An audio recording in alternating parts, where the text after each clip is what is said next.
In less than 2 years, my administration has accomplished more than almost any administration in the history of our country. Still a piece of garbage. People fight for no reason. And then it influences our kids in school, and then they start fighting, and the next thing you know, all of us gonna be in jail because we see other people doing it. The men will be charged with disorderly conduct. The teenage girls were released to their parents. As for these students, well, the adults could learn a thing or two from them. They keep on telling us we the next generation, we gotta do good, but we watch y'all, and y'all not doing nothing with yourselves. So if you want us to be good, y'all need to set an example for us. Listen here, don't sit here and talk about men and women. It's the niggas you fucking attract. What you really need to realize, this world is energy. It's vibes. It's waves. His powers resulted from a type of meditation. He called the energy Chi. My positive from here and my negative from here. And we meet together. This can get like electricity. He then took our newspaper outside and showed us how Chi can also be used to set things on fire.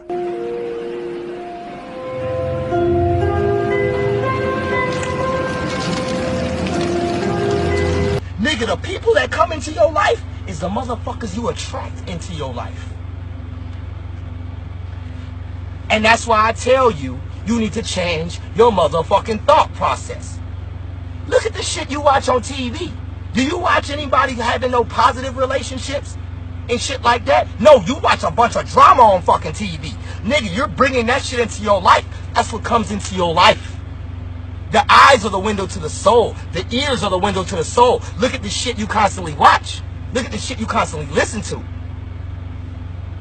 And guess what? You can't say that ain't the type of niggas that you get in your life. The same type of shit you watch on TV. Oh, they trifling ass. That's the niggas you get.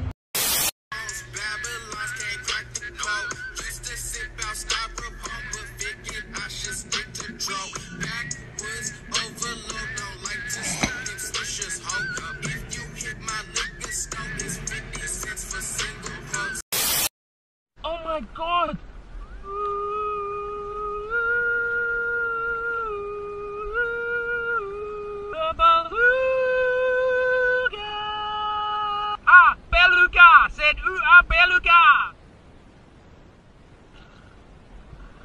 Oh, wow!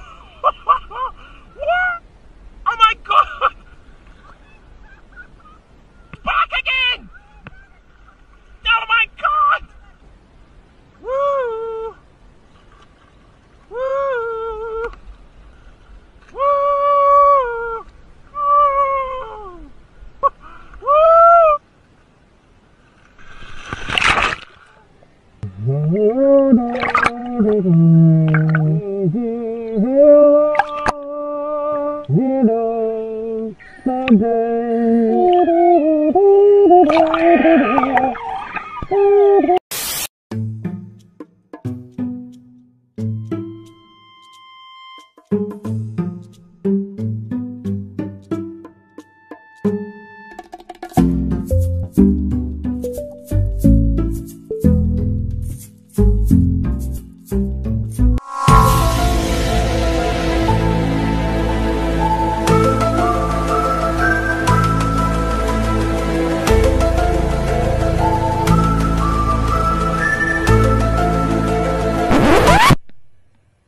Wait a damn minute.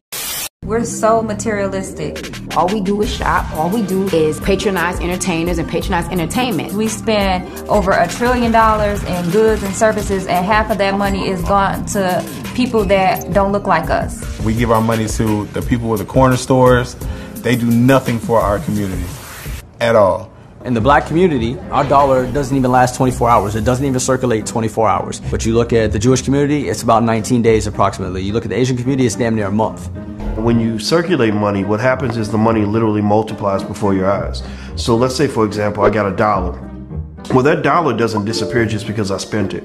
That dollar, it just exchanges hands. The next person gets to use it, and the next person, and the next person, etc. So if I give that dollar to Walmart, Kmart, Target, or some white guy, that money's not coming back to my community. That means I spent $1. My community benefits from having $1, and that's it. Technical, but it's not like, it's just like, for example, 55%. Because I always want my wife to go to the gym with me.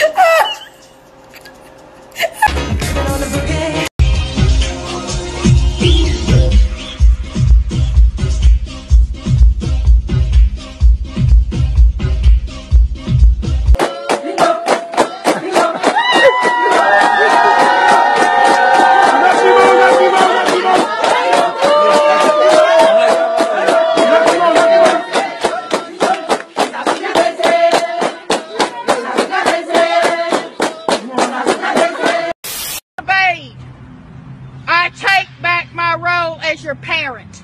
Get a shot of them. All right? I hereby denounce the effects that social media have on my children, their disobedience and their disrespect. Charlie!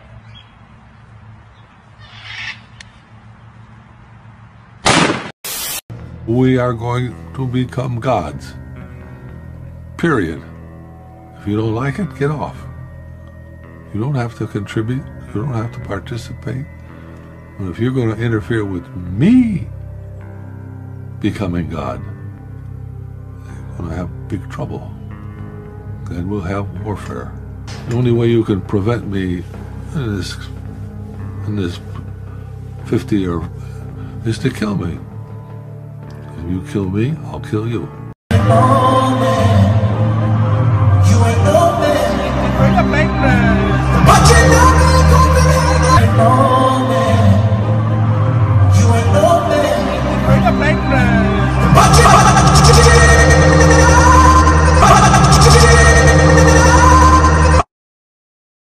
That I don't want to have anything to do with this person at all. I don't want to work with them. I'm even embarrassed that I have worked with them because it's literally shattered everything that I've tried to build after doing that work in my life. She's not been able to let me go. She's not been able to let me progress into a mature woman and work with other people. She's just been a savage, stealing my intellectual property, stealing my ideas.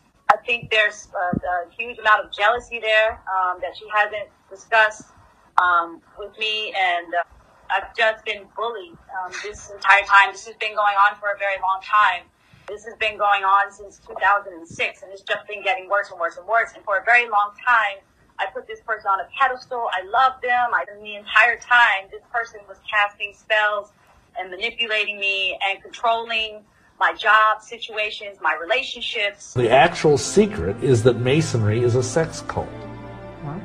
And that's why they wear their apron over their Holy of Holies. Just like there's a veil in the Temple of Solomon that covers the holy place where the Ark of the Covenant is. Well, this is the Holy of Holies of the Mason. That's why Masonic monuments are obelisks. Like Washington's monument, the largest obelisk in the world. He was a Freemason. It's a giant phallic symbol. It's all there for everyone to see. That is what the Masons mean by resurrection. Wow. If you go to a Masonic funeral, they talk about the sure and certain hope of the resurrection. That's not, when they say that word, they don't mean what all the nice, Christian people sitting in their chairs think they mean. They're talking about the fact that the phallus dies and then rises again.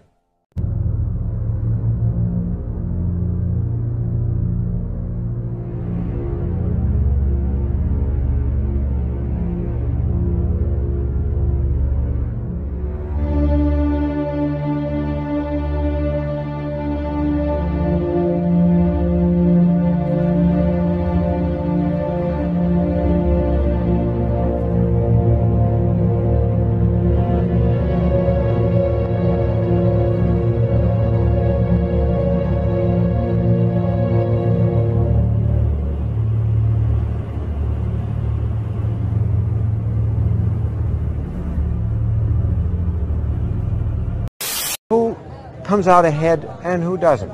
Hillary? Is she the heavy? And why did you let this happen? Well, he can't answer that because he's not the filmmaker. He's a very good friend of Hillary's and has been a supporter of the Clintons. I myself have had nothing but good things to say about Hillary. Actually, I had a chapter in my very first book 11 years ago called My Forbidden Love for Hillary. After having done a very heroic thing 14 years ago of trying to get universal health care, now as a senator, she's the second largest recipient of healthcare industry money.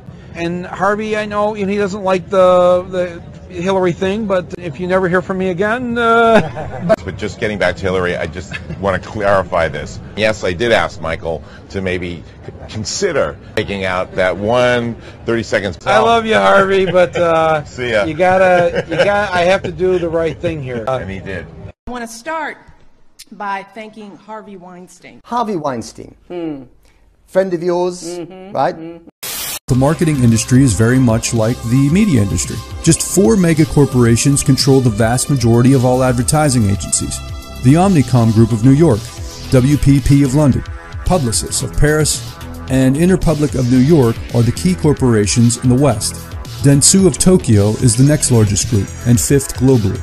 The New York Times states that these companies are so powerful that they can indirectly set network television schedules and starve magazines to death or help them to flourish by deciding how and when to spend advertising dollars. Each company owns dozens, if not hundreds, of smaller agencies. Omnicom has bought over 150 firms alone. CEO John Wren, of Irish descent, currently heads Omnicom Group. Omnicom was founded by Alan Rosenstein, Keith Reinhardt, and John Bernbach, all 3 Jewish. Long-standing CEO of Publicis from 1987 to 2017 has been Maurice Levy, who cited his rabbi grandfather as his greatest inspiration. Because the owners of this country don't want that. I'm talking about the real owners now. The real owners, the big wealthy business interests that control things and make all the important decisions. Forget the politicians. The politicians are put there to give you the idea that you have freedom of choice. You don't. I cannot imagine what you and your family have gone through. Boy, y'all want power. God, I hope you never get it. What did you say, nigga? God, I hope you never get it.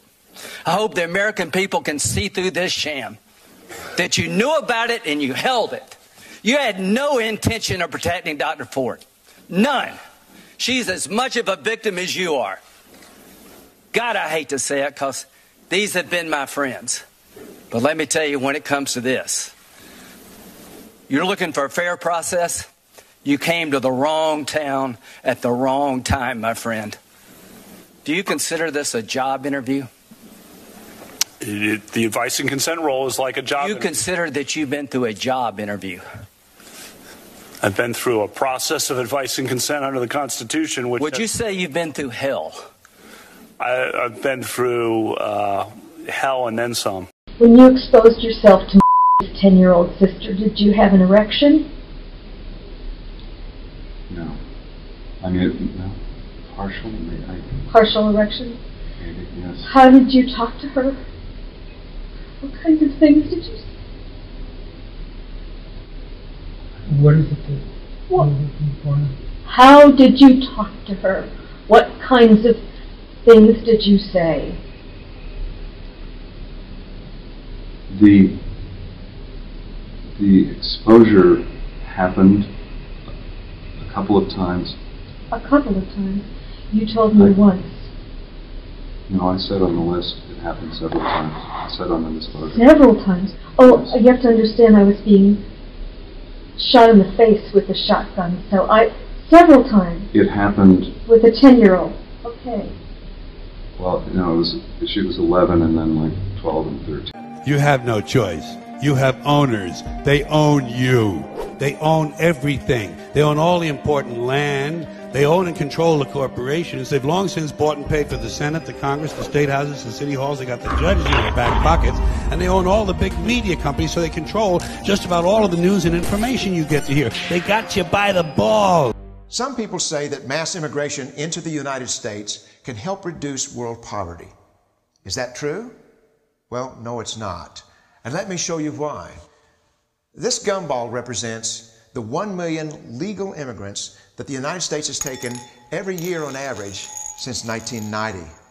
Now, who in the world deserves our humanitarian compassion. The World Bank has one measure of the desperately poor of the world. They make less than $2 a day. And how many people make less than $2 a day in the world? Well, let's start with Africa. In Africa alone, there are 650 million people who make less than $2 a day. 650 million. And in India, another 890 million people, desperately poor. China adds another 480 million people, making less than $2 a day. And unfortunately, the rest of Asia has a heartbreaking 810 million people who the World Bank says make less than $2 a day. And finally, there's 105 million of Latin America's population that are desperately poor. All told, the World Bank says there are 3 billion people in the world, 3 billion people who are desperately poor, making less than $2 a day. That's 3,000 gumballs. And every year, we take 1 million and suggest that we've somehow made a humanitarian difference. Of course, we don't pull our immigrants from these desperately poor populations, do we? These people are too poor, too sick, too disconnected to make it here as immigrants. We tend to pull our immigrants out of the better off poor of the world. And Mexico tends to define the type of immigrant that we bring here because the plurality of people come from Mexico. And Mexico is poor. How many people in the world live in countries that have average incomes lower than that of Mexico? And the World Bank tells us that that number is these 3 billion plus another 2.6 billion people. 5.6 billion people in the world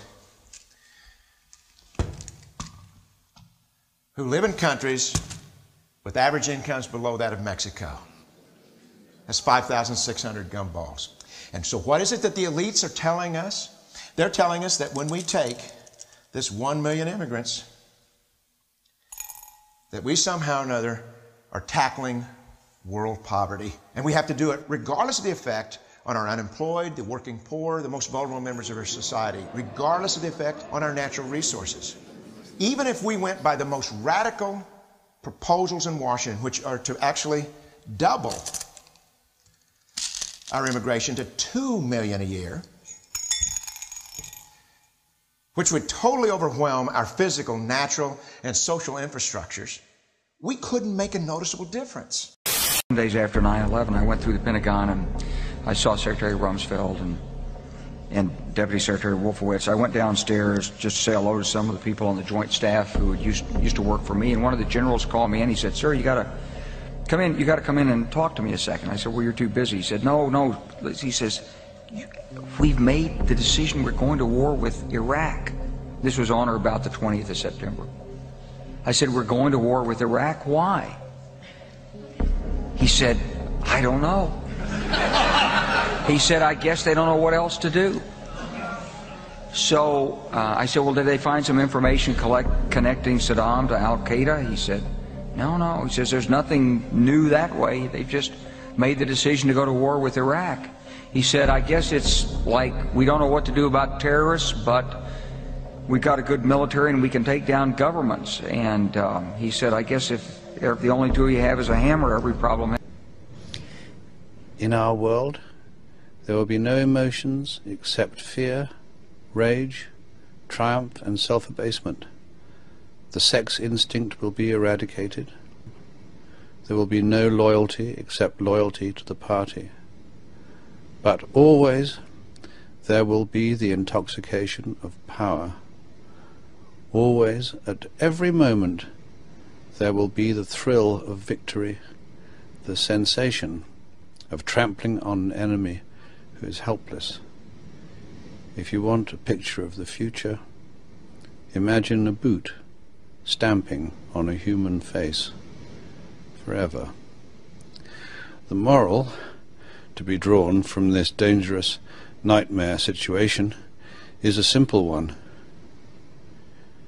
Don't let it happen. It depends on you. These leaders that they called leaders. This included Lena Horne. This included Dick Gregory. And this included comedians, comics, trumpet players, baseball players. Show me in the white community where a comedian is a white leader. Show me in the white community where a singer is a white leader, or a dancer or a trumpet player is a white leader. These aren't leaders. These are puppets and clowns that have been set up over the white community and over the black community by the white community, and have been made celebrities and usually say exactly what they know that the white man wants to hear. Mr. Carmichael, if you had the chance to stand up in front of the white community and say anything you desired, say to him, "Understand me, white man," what would you say?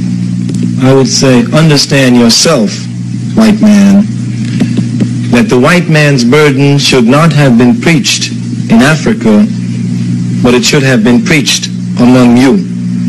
That you need now to civilize yourself. You have moved to destroy and disrupt. You have taken people away. You have broken down their systems, and you have called all that civilization. And we who have suffered at this are now saying to you, you are the killers of the dreams. You are the savages. Yes, it is you who have always been uncivilized. Civilize yourself." Today to talk about how I feel, and I feel like that we are treated differently than other people, and I don't like how we're treated, and just because of our color doesn't mean anything to me. I believe that you're doing great. You're doing a great job. Don't stop. Do not stop. we are black people, and we shouldn't have to feel like this. We shouldn't have to protest because y'all are treating us wrong. We do this because we need to and have rights. Hey! No! Hey! Oh my God! Record it! Oh my God! Oh, she slammed Hope over there by her leg. That's rude! Come on, please, y'all, please! Y'all, please don't do this, please! Please, y'all! Come on now! Please, y'all!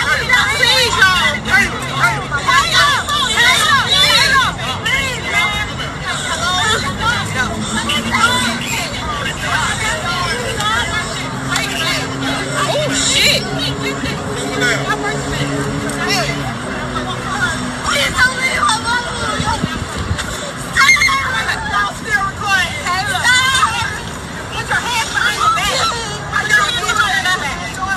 It'll take two of y'all for her.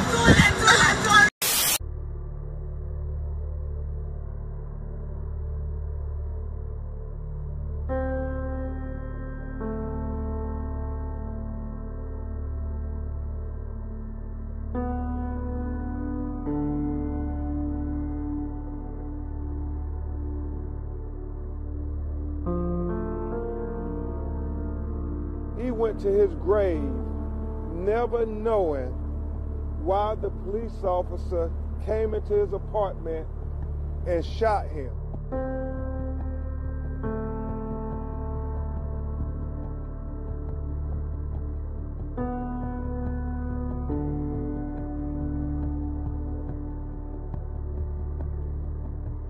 Marion, this all stems from one Chicago police officer, Ronald Watts, and the officers who served with him in a tactical unit on Chicago's South Side. As of today, the cases of dozens of people arrested by that unit have been thrown out. Many of them did multiple stints in jail, and the case isn't over yet. It was an extraordinary moment as the state's attorney personally shook the hand of each man who had his case thrown out. This system owes an apology to the men who stand behind us. What we know, what was happening with Sergeant Watts and the way that he ran his operation was that there were many men and women who fell victim to his corrupt ways. Men like Mr. Pearson, who told us everyone at Ida B. Wells knew Sergeant Ronald Watts was dangerous. Yes. Everybody. Watts and his whole crew. A crew that residents say repeatedly targeted individuals who they knew no one would believe. And I'm thinking, well, at least it's none of my friends. Boom, that same Monday, how I heard. And I was like, no. And it's hard to deal with until it happens to someone that you know. I can't do nothing about it. What, get retaliation, do this, do that. It's not going to bring my bro back though, you know? So you prefer that the law came and obtained that? It's not enough. Prison's still not enough. What's prison going to do? They're going to get a name there. They're going to go in whatever wing they're going to be, and they're going to think they're godlike because they did a murder.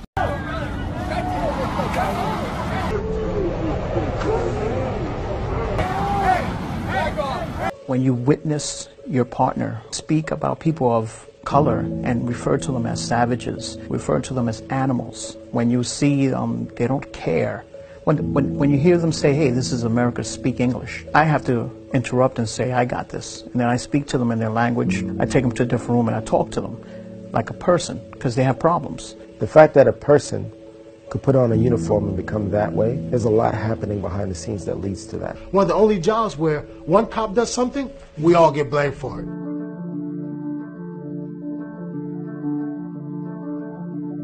I grew up in Spanish Harlem.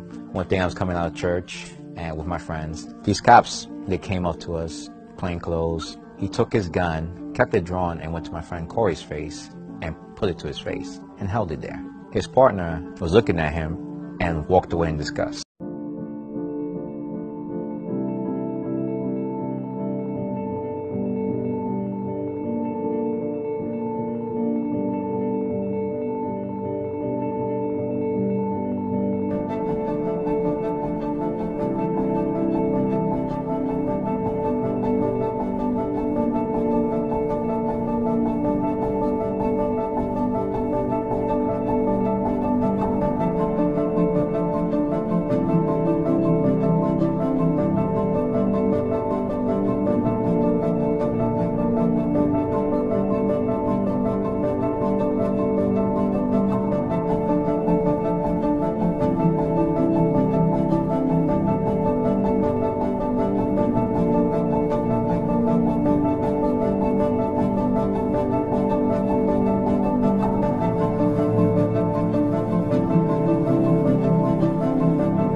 You know, I get that, but you know, look, it's black, man, and you got a whole bunch of other ones over there, and look at it, it's being hung from a tree. I get that part. And you got kids who walk through here. You don't have to explain it to me. No, I trust me, I understand, but I'm still get my point through regardless. You know, this ain't right. Look, you can't tell me this ain't supposed to be no little black girl with that little pink thing over it. You. What? Hold on. Oh, look at this, man. What?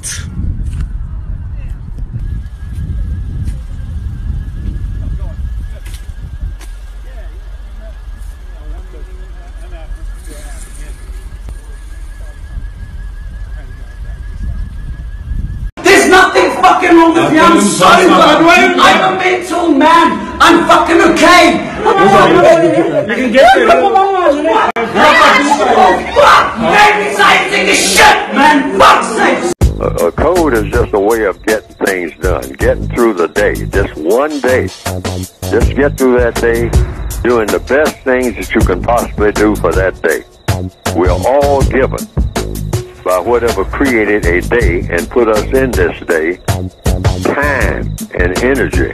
We all have time and energy in that day.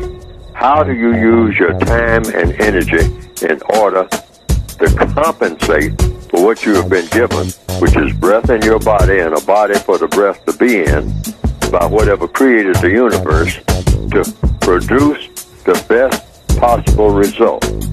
And since we're all, if you're a person of color and a prisoner, we're all prisoners of war. We were born in a system of racism. You do the best you can in that system of racism to do what? The most constructive things that you can possibly do. It's very important for you to understand that your body is a gift. It is the greatest tool that has been given to you. It is not your enemy. It has no intentions of wanting to abandon you. It has no intentions of wanting to bring pain on you. But if, like anything, you don't take time to learn how it functions, to learn what it does, what it should be doing, and how to care for it, how can you get the best out of it? It's like a person who has a wonderful automobile but has not taken any time to learn what it needs for maintenance, how to get the best mileage out of it, etc. They find that they don't have a good rapport with it, and eventually if they don't pay attention, it can definitely cause them to lose lots of money, and most of all, it can cause you to lose your life.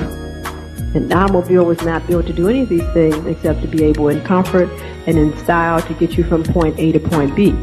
But it is the rapport, the lack of rapport, that causes all this other stuff that people are experiencing.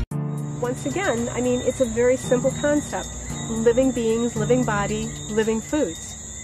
You know, you literally come alive. The thousands of people I've worked with over the years, people say, oh my goodness, you know, all of a sudden now that I have these, people are attracted to you, that you're almost like a magnet, because this life force from the foods, you come alive internally. You know, it's kind of like your light turns on and shines, and people don't really know what it is, but they're attracted to you, they're drawn to you, because we all intuitively know that it's there. I mean, it's a God-given thing. We've just forgotten. It's been clouded over with all the dead food and the chemicals and the air and the thought process. It's all clouded over.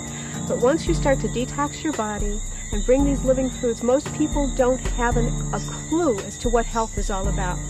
Most of the people that come to me feel that health is the absence of diagnosed disease. Then you're healthy.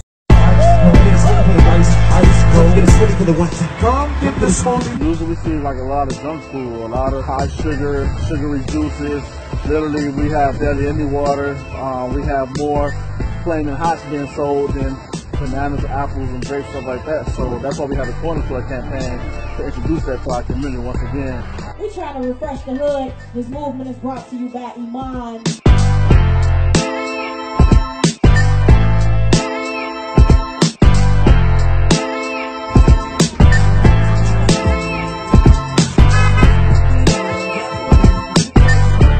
I'm fasting, of course, it's Ramadan, so that's the month where Muslims fast. Give us the time to think about those people who don't have what we usually have throughout the year.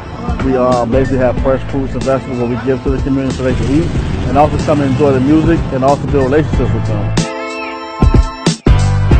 People, yo, I want to talk with y'all real quickly about sweeteners. All right, now, first and foremost, the best sweetener to use is date or banana or natural fruit. All right, now, if you're not going to do that all the time, which is likely maybe you're not, all right, I recommend you use something like this, grade B maple syrup. All right, now, grade B has more minerals than the grade A. Now, there's too much fluoride consumption, so they switched the A and B to formally grade B is what you got to look for. All right, now, maple syrup, basically they take a drill and extract the syrup, the sap from the tree, and boil off the water. So this is one of the least processed sweeteners you could pick. All right, now, blackstrap molasses is another good one, a good source of iron. All right, date paste, coconut sugar or coconut nectar. All right, but what I don't recommend is something like a quote-unquote raw agave. Okay, now did you know that raw agave has a higher fructose content than high fructose corn syrup? Skirt, no way. Love y'all.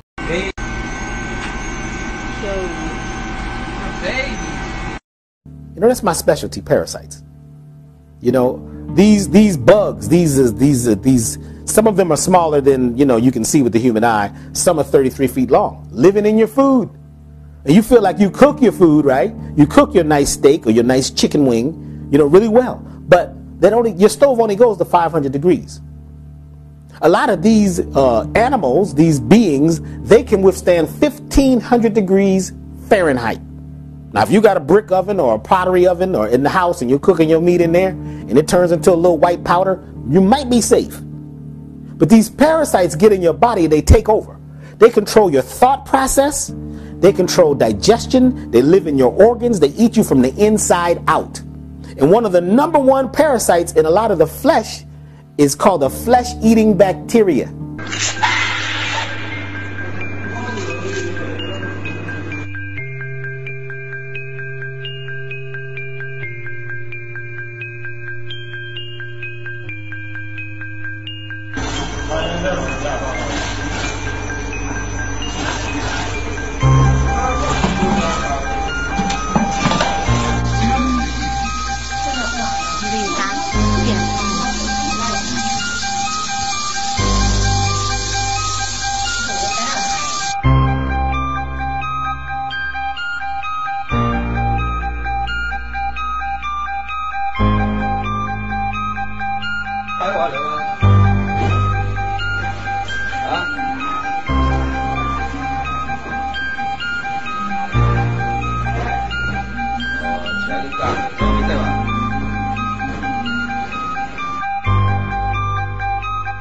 There is Petri dish. Let me just say, go back to biochemistry. You take breast cancer cells in a Petri dish, you put plant proteins, they stop growing. You put animal proteins, they start growing. That's pretty good science. Now, you say that's a Petri dish. They happen to be human breast cancer cells, but until you do a randomized controlled study of animal versus vegetable, it won't be done. Should a breast cancer patient eat more broccoli? Yeah, let's dong the bell there again for sure. And I can tell you how to cook the broccoli so they get the best benefit. Eat broccoli sprouts, you get 50 times more the benefit than broccoli. At my age, I should know better. I try and do the best I can to manage things like my high cholesterol, but nothing ever seemed to work. So I went to see my doctor, and he told me I might be suffering from a condition that affects lots of people today. Not giving a fuck about what I eat. That's when I found out about the Thug Kitchen Cookbook. It's full of delicious, plant-based recipes that really inspired me to get my shit together. Start eating some real fucking food. And now, I'm feeling better than ever. Who are you? I remember a time when I thought my kids got enough nutrition from that prepackaged bullshit I'd buy at the store. I was such a lazy fucking asshole. Now that I've got the Thug Kitchen Cookbook, I don't play that shit anymore. I love to cook good food, but who has the fucking time to hunt down a dozen exotic ingredients just to eat better? Not at my age. Thug Kitchen helps me cut through the bullshit with language that I can understand. This is beyond wrong. My kids were sitting here eating Cinnamon Toast Crunch, or maybe their favorite, Lucky Charms. Now, I was a contractor for 22 years, and we used to do paint prep, do cleaning, and things like that. And I'm sitting there reading a box, and I noticed that it says it contains trisodium phosphate. This. TSP. Let's see. Trisodium phosphate. Harmful if swallowed. Eye irritant, skin irritant. If ingested, call poison control. Poison control. Let's see here. Trisodium phosphate. And it's not way down here with the vitamins. It's way up here. Enjoy Venice too much. It's good Venice. Fantastic. Prof, sei il numero uno, prof. Ti racconta la storia della tua vita?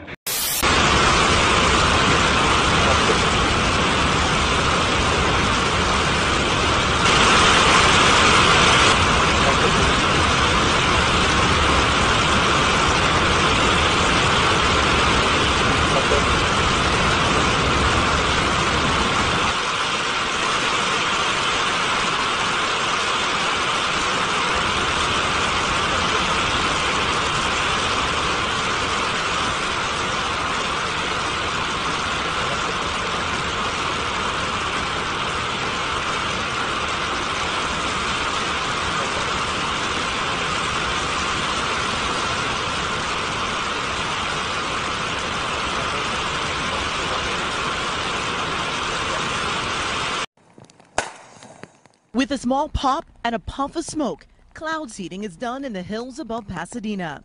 This is just one of 10 sites where automated high-output generators, or AHOGs for short, have been set up around L.A. County. Imagine it like igniting a traffic flare that is slow burning, and then the particles head skyward, almost like incense. The technique can produce 10 to 15% more. Say it was the perfect storm to help out Mother Nature. In Pasadena, Amy Johnson, CBS 2 News.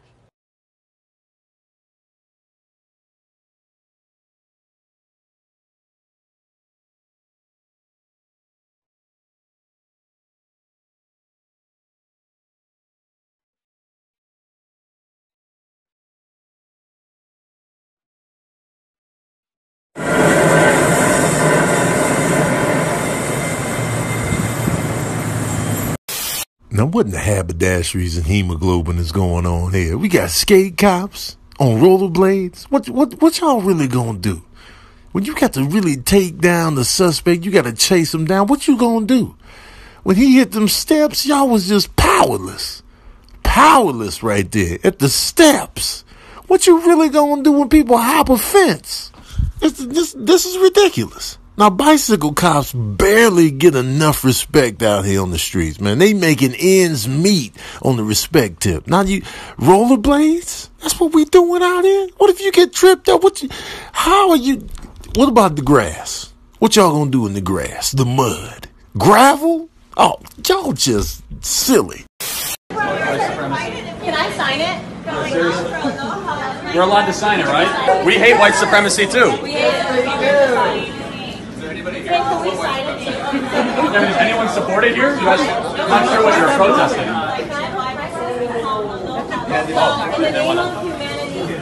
I want to sign the anti-white supremacy. We have a marker. I can't sign it. Is that correct? No black people are allowed to sign the no white supremacy sign. Because she told me to get the back when I asked, so I'm just asking. She said it to a black woman? Okay, My goodness. I just wanted to know why black I'm people Charlie can't Kirk. sign How are the you? white supremacy sign. But we know they don't make sense. She's saying don't touch my property. I don't know. I'll give you an extra pin. Okay. In the name of white supremacy, only white people can sign that sign, apparently. Exactly. So. You threatened my life, you In the you back room. suck my dick. No, I'm not standing. Not resisting. I'm not resisting. I'm just not standing up. I'm not standing. I don't have to stand. I hope you fall on that baby's head, you stupid never threaten that bitch. Freak like that and shit, you stupid mother. Yeah, keep looking at me, boy. Don't touch me. I love you. These are a bunch of here. No, you're not taking my fingerprints. I'm not going to let you.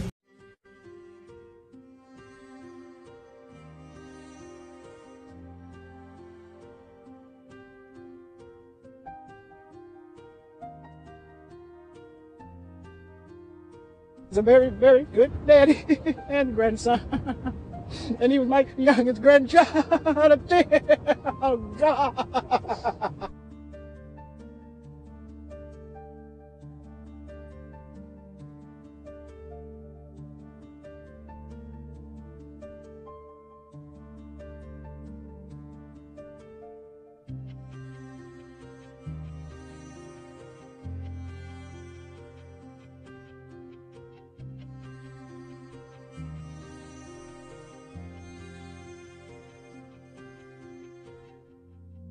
Now, more realistic robots are stepping in. As disgusting as some people may find it, I think under the law, it's legal. Which is why one man whose company is currently in Toronto has told media outlets there's a big market for his sex robots. He's planning to bring his robot brothel to the Bayou City. As we sit here today, those types of products being sold or used or rented is legal. Houston lawyer Steve Shellis says there's a statute in the Texas Penal Code that would make this business illegal, but that law banning those types of businesses was ruled unconstitutional 10 years ago. In the words of the great Dr. Ian Malcolm from Jurassic Park, life finds a way.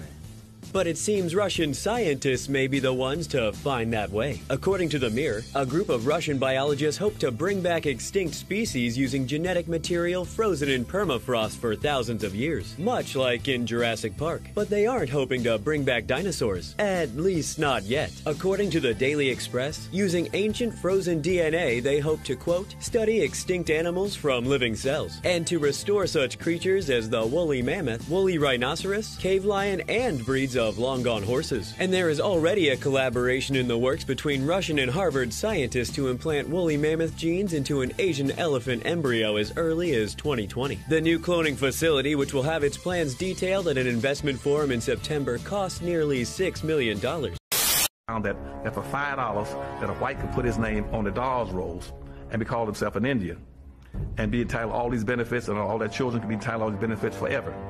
And so that became known as what's called a $5 Indian. And so if you go around now and check most of the Indians, the so-called Indians in America, about 90% of them are not even Indians. Those are just whites now who are passing as Indians. But they're getting all the benefits. and they're not paying any taxes, getting free college education. They put up a little reservation on the land that they don't live on. They have another home off and get all kind of benefits. Everybody's concerned about their DNA, man. I just said everybody want to know where they from, their ancestry. I think it's fucked up to live in America when they stole you from your homeland, then sell your ancestry back to you. Like, you know, for $100, I'll show you where we stole you from. Now, we know that Aborigines were the first Australians, but could they have been the first Americans as well? Cosmos magazine says the oldest human remains found in South America could rewrite the history books. For more, it's over to Editor-in-Chief Wilson De Silva. Good morning to you. Hello, Matt. Tell us what exactly has been found. Well, it's a startling discovery of hundreds of skeletons in South America and Central America that have all of the cranial characteristics not of the Native Americans who are very Asian-looking, but actually Australian Aborigines. In fact, the oldest one is 11,000 years old. Students say Bowie administrators called this parking spot painting too religious. They said the same about this one, and this painting couldn't include the phrase "Black Girl Magic" on the girl's t-shirt. Senior Kennedy Hartman came up with that one. Predominantly white school is telling me, whose staff is predominantly white, is telling me I can't have something that says Black Girl Magic on there. Black Girl Magic's like feeling empowering about yourself. However, administrators did approve a Blue Lives Matter flag. Multiple Bible verses are also painted. To me, we are the most beautiful creatures in the whole world, black people. I mean that in every sense, outside and inside. And to me, we have a culture that is surpassed by no other civilization, but we don't know anything about it. So again, I think I've said this before in this same interview, I think at some time before, my job is to somehow make them curious enough or persuade them by hook or crook to get more aware of themselves and where they came from and what they are into and what is already there, and just to bring it out. This is what compels me to compel them, and I will do it by whatever means necessary. I want every white person in this room who would be happy to be treated as this society in general treats our citizens, our black citizens. If you, as a white person, would be happy to receive the same treatment that our black citizens do in this society, please stand. You didn't understand the directions. If you white folks want to be treated the way blacks are in this society, stand. Nobody's standing here. That says very plainly that you know what's happening. You know you don't want it for you. I want to know why you're so willing to accept it or to allow it to happen for us. So if I took a picture of this whole room and I did a little panorama thing, you know, I don't know how to say it, I just say panorama. So I did that little thing and I showed y'all the picture, but you wasn't in it. Would you be interested in seeing it? Okay, y'all said no. When I showed y'all the picture, who is the first person you gonna look for? Y'all ain't vanity if y'all say yourself. We all gonna look at ourselves. So the reason many of our black youth don't see any value in school because they don't see themselves in the picture.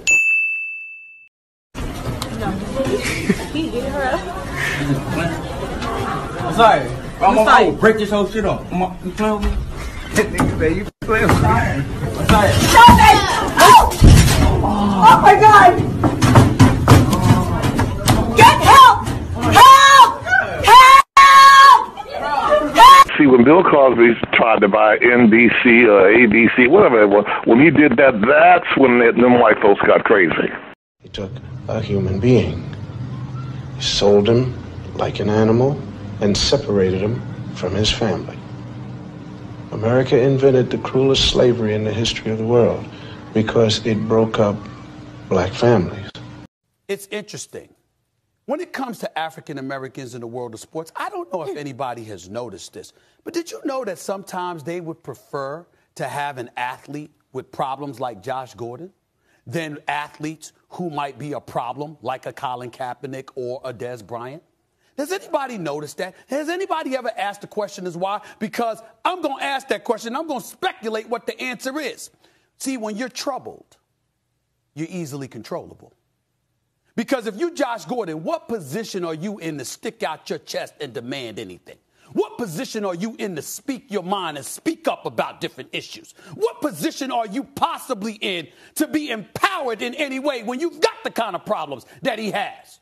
But somebody who obeys rules and regulations and conducts himself like a respectable, civilized human being like the Eric Reeds and the Colin Kaepernicks, you can't get a job.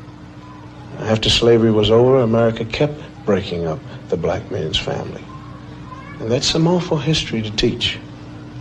Now, if you want to look history right straight in the eye, you're going to get a black eye. Because it isn't important whether a few black heroes got lost or stolen or strayed in America's history textbooks. What's important is why they got left out. I could not move because history had me glued to the seat. And they say, how is that?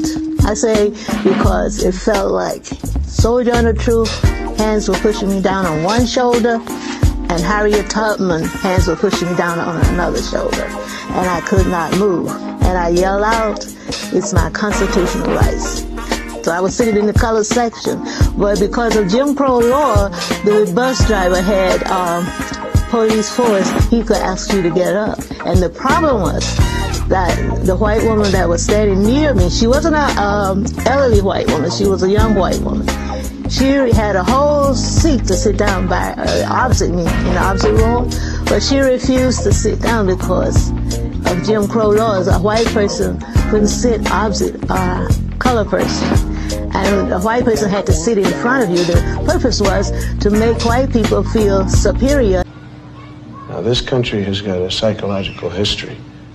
There was a master race, there was a slave race. And though there isn't any political slavery anymore, those same old attitudes have hung around. He was everybody's favorite dad. And now they just trying to. So you got that nigga wake up. You know, so he got his wake up call. That's all. He got his black wake up call. Yes, sir. You know, now they're trying to destroy him. That's how white people do. That's what they do when you get out of line. They don't. You know, it's like it's military. All those are military moves. You know, the arena, the fall of the Roman Empire, the arena. That's why everything that has an arena to it, it's with the descendants of Rome. You know? Yes, sir. Everything is an arena. Football, baseball, name it. What is it? It's an arena. Family, Brother Rees Islam, I'm going to go ahead and clear the air on this regarding Sister Amber Rose saying that she wishes death upon Bill Cosby. Number one, Sister Amber Rose, if you wish death upon Bill Cosby, or if you say rapist, fine, then you must wish death upon every single one of them who have come out with this. You must wish death upon Donald Trump. You must wish death upon Harvey Weinstein. You must wish death upon the over 3,000 Catholic priests who have been having sex with children. You must wish death upon all of them. You cannot simply point out Bill Cosby. Two, on the other hand, seeing how you are the founder of the Amber Rose Slut Walk, where you encourage women to be virtually butt naked, and it encourages the lower desires of deranged, sick men out here to want to go and touch these women, you also have to take responsibility for the part that you play in the future of said rape ever occurring again in the lives of certain women. Activists, we must take responsibility for the things we say. Remember, Carolyn Bryant Dunham lied about Emmett Till and held on to the lie for over 50 years, so people do lie. Having followers doesn't mean you have facts. The Cosby situation, in which the media clearly has an angle, is one of the many cases that exposes the mainstream media's tricks and schemes. One of the main ways some media outlets lie to us these days is not necessarily by lying per se, but by omission of information. And this is what they do on a regular basis. They're telling you things that are true, but it's how they tell it to you and what they leave out that tells the real story. They've been lying about this for a long time. All the pundits were rambling about Bill Cosby, and without any proof or evidence or thinking anything was weird, people just believed it. But fortunately, we had a good saying that we've held firm to this day, as the dean was reminding me before the talk, which is what happens at Georgetown Prep stays at Georgetown Prep. That's been a good thing for all of us, I think. Nobody respects us. They're laughing at us. They are laughing at us. They're laughing at us. They're laughing at us. We don't want other leaders and other countries laughing at us anymore, and they won't be. They won't be. In less than 2 years, My administration has accomplished more than almost any administration in the history of our country.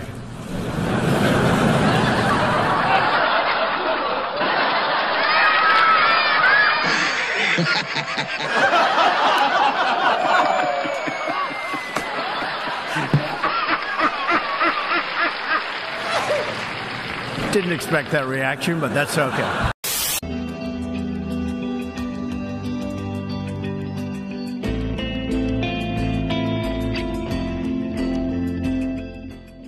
Quiero decirles, a Estados Unidos no le interesa la democracia. Si así fuera, no habrían financiado golpes de Estado y apoyado a dictadores. No amenazaría con intervenciones militares a gobiernos democráticamente electos, como lo hace contra Venezuela. No le interesan los derechos humanos ni la justicia. Si así fuera, firmarían los convenios internacionales de protección de los derechos humanos o las amenazas a los mecanismos de investigación de la Corte Penal Internacional. No promovería el uso de la tortura. No abandonarían el Consejo de Derechos Humanos y no separarían a niños migrantes de sus familias ni los pondrían en jaulas. Groping a woman, which is, what is that, at 18? I mean, how many guys, you know, think that's no big deal? Even back then, it was, it's not a big deal. It doesn't just take away from his character and his job to do what he needs to do as a Supreme Court nominee. If he was pro-abortion, the liberals wouldn't be fighting this hard. We're all sick and tired of hearing about the Kavanaugh thing because it's not supported by any facts or evidence whatsoever. This is a tough hurricane, one of the wettest we've ever seen from the standpoint of water. Rarely have we had an experience like it, and it certainly is not good. That's a tough one.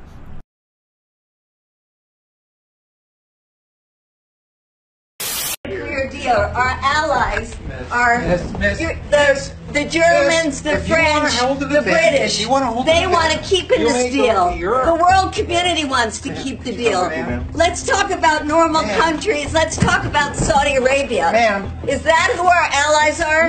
They are the biggest threat to the world community. And let's talk. You're hurting me. You're actually hurting me. I want to ask. Do you think these sanctions are hurting the regime or are they hurting the Iranian people? They're hurting the Iranian people. You are making a case for a war with Iran. How did the war with Iraq turn out? You're doing exactly the same thing we did in the case of Iraq. We don't want another war in the Middle East. Let's see. How does Iraq turn out? How did Libya turn out? We have the people of Syria suffering. And how dare you bring up the issue of... Why is Bayer Corporation the rat of the week? Internal documents show that after this company positively, absolutely knew that they had a medication that was infected with the AIDS virus, they took the product off the market in the U.S. and then they dumped it in France, Europe, Asia, and Latin America. The medicine's called Factor 8. It was an injection medicine that was used for hemophiliacs, mostly children. Children had been born with an incurable disease. Hold on, Mike. So hold on. So you're telling me that Bayer knew that this drug was infected with the AIDS virus. They yanked it from the market in America, and then they dumped it in markets overseas? They had to figure out a way, Joe, to make a profit on a product that they could not sell in America. So they made a huge profit. They dropped the product in Japan, Spain, and France. By the way, Joe, government officials in France that allowed that to happen actually had to go to prison for it. In America, not one corporate executive for this company has been indicted or even criminally investigated. When I say autistic, I don't mean retarded, but a genius light in a world of darkness. But regardless, the world is heartless. Cell phone targets for bombardments. I'm out of shits I used to give. So close to death, I see the lives I used to live. My future kids, I leave them with this tutelage. When I say hip-hop, I don't mean the music. I mean the culture, not the vultures. They're an ulcer. Fucking devils smell like sulfur. Fearless when I spit the flow. Talk with my hands like Cicero. And it won't be funny like Piscopo, cause romance and death is miserable. Someone gotta die, make the shit to go. I'm hungry and invincible. One nation indivisible. Betrayed by individuals. Descendants of the criminals that pretended to be biblical and hide behind residuals. So I'm critical of those bankrupt in their spiritual. Double time, double tap, pop the Nina. Collapse your lungs like emphysema. I light one up with your subpoena. Cause I glow like fish from Fukushima. I sing like Christians in the arena. Fed to the lions and hyenas. Massacred like Indonesia. Gone to the days of Ewa. As long as I'm in my right mind, I'm committed to the African liberation struggle. However, I do not view it as a struggle, as said, it's the African liberation movement. Because many times when brothers and sisters get to talking about we involved in the struggle, they make it hard for themselves and anybody else who may be interested in it. It is a happy thing that we do, those who are participating in it. We chose that this is the road we would go rather than be manipulated and controlled by something or someone else. And that's a happy choice. That's a choice that a lot of people don't even know they have. So now the fact that you made that choice, you must be a happy warrior.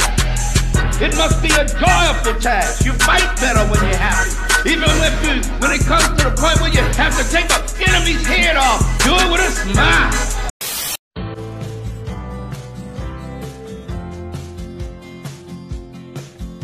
The Hippo is a device that was created to help rural communities to move water more easily. You fill it up with water, clip on the handle, and you simply roll it along the ground. You don't need to pick the weight up off the ground.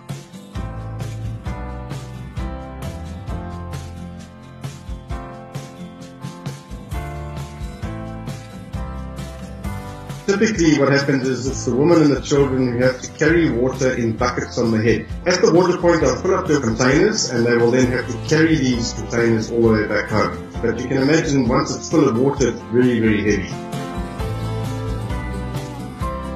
Even a 20 litre or 5 gallon bucket is heavy. The Hippo Roller is a 90 litre or 24 gallon drum. It's important for the black community to come together and invest in our neighborhood. Look at the house behind us. Why do you think it looks so bad? A rich group of investors bought it to make money off of us and decided they no longer wanted to manage the property. And this is what's happening with the abandoned homes in Memphis. Exactly. Imagine if the black families that lived here actually owned it. If the people living here owned these houses, our neighborhood would never look so bad. For one, we're not rich enough to abandon a whole house. And secondly, we'll take better care of our home and we're responsible for the upkeep. I would like to add to that, instead of the eviction rate in Memphis as triple, no family should ever have to worry about a place to stay. You got these bitches that sit around on their ass all day and expect because they let a nigga with some money stick their dick in them and they had a baby that they fucking hit the lottery. But they did hit the lottery. No, they didn't. Yes, they did. It's a hustle. They did it because nobody's fucking the same way. Start talking about we need to champion behind our black men. And it's sad. And the court system that we live in is fucked. I bet you if they made it so that you could only get child support if you were married to the person, a lot of these bitches would stop waiting outside of basketball games and outside of concerts trying to fuck niggas. Why is it that you should pay, the kid wants karate, why do you have to pay everything? If we equally 50-50, this kid got 50% of your DNA and 50% of mine. Because this nigga don't have nothing, so I want my kids... That's not an excuse. Right, but I also want my kid to have a great... Let me tell you something. So you know what you do? Why would I not pay for let me tell you, I have a fucking kid. You know what you do? You go out there and bust your ass. I'm not calling nobody for shit for my son. I'm not... You have a money-hungry baby mother out there. Fuck all you bitches. I hate you. You gotta repent, sir. You gotta repent, sir, for murdering babies. Why? Because it's a sin before God. Why? Wow. Stinky breath. Yeah, Why? it's pretty evil of you, sir. Yeah, I am. And I hope and pray that you... Well, that's what you do to babies, huh? Yeah, I love it. You love it, huh? Yeah, I do. Okay, I hope that you come to Christ, sir. Oh, I never go to Christ. I hope that you come to Christ, no, sir. I don't go to Christ. Yeah, I don't listen to Christ. You will have a darkened heart, sir. I do have a darkened heart. Yeah. You have a darkened heart. I do very, very much and you will stand before God in judgment day. Yes, I will. Every day. You will stand before God in judgment day. Yes, I will. Every day. All of the babies that you have failed. I love it. Yeah, keep tearing the babies apart. apart. I will. Keep tearing the babies apart. I will. See, now I'm getting...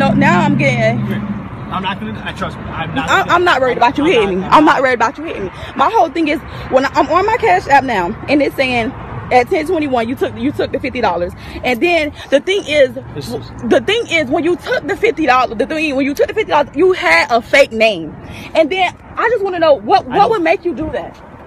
You know what? I don't know. I have no explanation. Like, you probably have done this to so many people. No, honestly, no. I swear to God, on my dad. So why me? Why did you pick me to do it too? And you tried to make it seem like you were just so cool, and you were trying to make a bond, and you was doing all that. I truly am. I've never stolen my entire life. I don't have an answer. I really don't. I mean, I will do anything and everything in my power to make this right. You have no idea. I'll do anything you want. Are you ever going to go back to the barbershop to get that 8 minutes or not? I just want to know.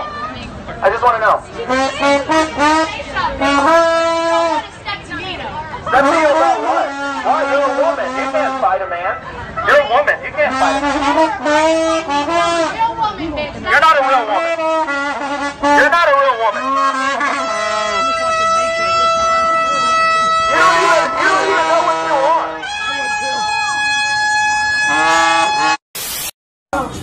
Don't make me too heavy, don't make me call up my bro. He glitching.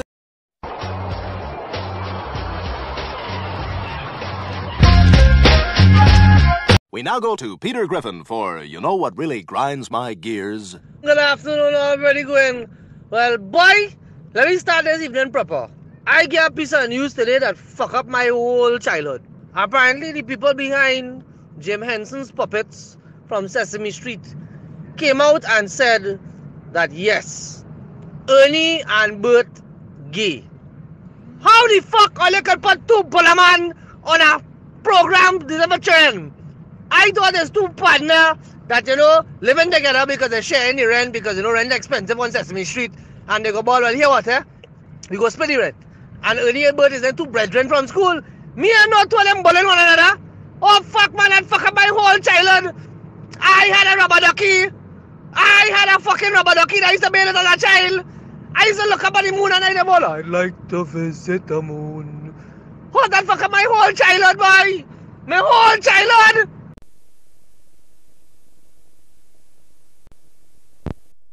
To do something, fucking do it. You be dumb, Steven.